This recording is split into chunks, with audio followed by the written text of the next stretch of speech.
Sir, आजकल social media पे cervical cancer और उसकी वैक्सीनेशन के बारे में बहुत ज़्यादा बातें हो रही हैं। आप हमें बताएँगे सर्वाइकल कैंसर है क्या? जी, बेसिकली ख़वातीन की बच्चादानी के मुख्तलिफ़ हिस्से होते हैं और उनमें से एक हिस्सा होता है जिसका नाम है सर्विक्स। ये उसका कैंसर होता है, उसे सर्वाइकल कैंसर कहते हैं। सर, क्या पाकिस्तान में भी ख़वातीन को सर्वाइकल कैंसर होता है? जी बिल्कुल, पाकिस्तान में हर साल 5,000 ख़वातीन को सर्वाइकल कैंसर होता है और उनमें से 3,000 ख़वातीन की डेथ हो जाती है। इनफैक्ट पाकिस्तान में ये तीसरा बड़ा ख़वातीन का कैंसर है। पहले नंबर पर ओवेरियन और ब्रेस्ट कैंसर हैं और तीसरे नंबर पे जो है वो सर्वाइकल कैंसर है। सर, ये जो सर्वाइकल कैंसर है, ये होता क्यों है? सर्वाइकल कैंसर की वजूहत में से एक बहुत इंपॉर्टेंट जो वजह है वो ह्यूमन पैपिलोमा वायरस की इन्फेक्शन है। ह्यूमन पैपिलोमा वायरस जो है इसकी कोई 150 से ज़्यादा जो है वो अकसाम होती हैं, लेकिन जो सबसे ज़्यादा ख़तरनाक अकसाम हैं वो हैं 16 और 18, HPV 16 एंड HPV 18। और 70% जो कैंसर है वो इन्हीं दो अकसाम की इन्फेक्शन की वजह से होता है। सर, ये जो एचपीवी वैक्सीनेशन है, जिसकी आजकल मुहिम चल रही है, क्या ये इसका क्या फ़ायदा है और हमें इसको क्या लगवाना चाहिए? सर्वाइकल कैंसर की जो 70% वजह है वो ह्यूमन पेपिलोमा वायरस 16 और 18 है। पाकिस्तान के अंदर जो वैक्सीन लग रही है वो बाइवेलेंट वैक्सीन है और बाइवेलेंट वैक्सीन इन दोनों टाइप्स को कवर करती है। ये वैक्सीन चाइना की एक कंपनी बनाती है और चाइना में ये जो वैक्सीन है ये 2019 में अप्रूव हुई और वर्ल्ड हेल्थ ऑर्गेनाइजेशन ने इस वैक्सीन को अक्टूबर 2024 में अप्रूव किया है। तो एक तो लोग जो सोशल मीडिया पे मैंने भी सुना है वो ये कहते हैं कि जी इस वैक्सीन का पाकिस्तान में टेस्ट किया जा रहा है, तजर्बा किया जा रहा है पाकिस्तानी अवाम पे। तो खुदारा ऐसा कुछ नहीं है। क्यों? क्योंकि 2019 में तो ये ऑलरेडी चाइना के अंदर अप्रूव हो चुकी है, तो फिर तजर्बा उन्होंने किस चीज़ का करना है? और वर्ल्ड हेल्थ ऑर्गेनाइजेशन ने इसको 2024 में अप्रूव कर लिया है, ये तो एक अप्रूव्ड वैक्सीन है, तो तजर्बा किस चीज़ का फिर करना है? सेकेंडली, जैसे होता है ना हेपेटाइटिस बी और सी, तो हेपेटाइटिस सी की तो कोई वैक्सीन नहीं है, लेकिन हेपेटाइटिस बी की तो वैक्सीन है, वो वैक्सीन लगवा के उससे बचा जा सकता है।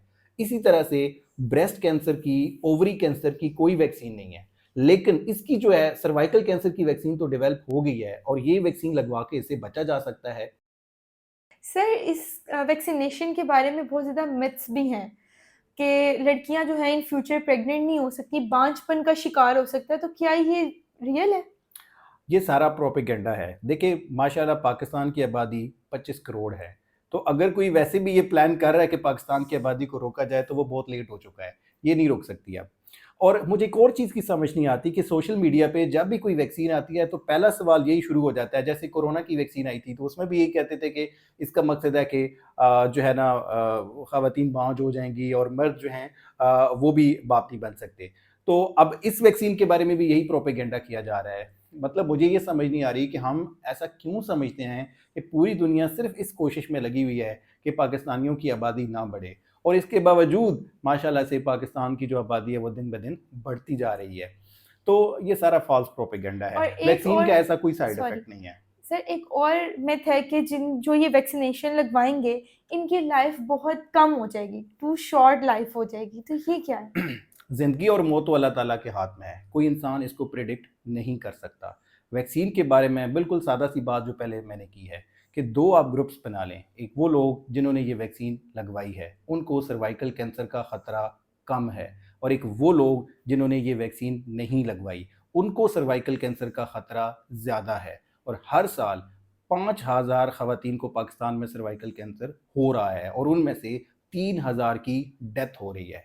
अब फैसला आपने खुद करना है कि आप किस कैटेगरी में फ़ॉल करना चाहते हैं। कोई आपको मजबूर तो नहीं कर सकता। सर, जिस तरह बहुत सी ये मिथ्स भी चल रही हैं, या मैं अपनी फैमिली में मिसाल दूँ तो मेरी मदर कहती हैं कि ये मर्द को क्यों नहीं लग रही और ये औरत को क्यों लग रही है। तो ये मर्द को क्यों नहीं लग रही और ये सिर्फ़ औरत को क्यों लग रही है? उसकी वजह ये है कि मर्द में बच्चादानी नहीं होती है।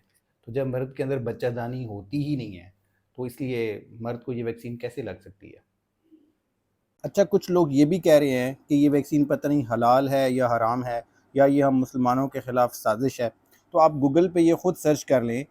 जैसे आप देख सकते हैं कि what is the schedule for HPV vaccine in Saudi Arabia, कि सऊदी अरब में एचपीवी वैक्सीन का क्या स्केड्यूल है।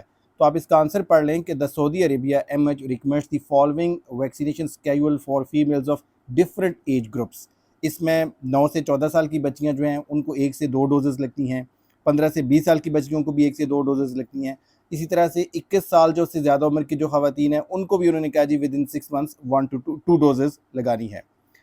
इसी तरह यूनिसेफ की ऑफिशियल वेबसाइट पे आप जाएं और वहाँ पे आप जाकर देख सकते हैं कि बांग्लादेश के अंदर जो एचपीवी की वैक्सीन है अगेंस्ट सर्वाइकल कैंसर, ये 1 साल पहले हो चुकी है। ये अक्टूबर 2024 की पोस्ट है और वहाँ पर ये वैक्सीनेशन जो है वो पाकिस्तान से 1 साल पहले हो चुकी है।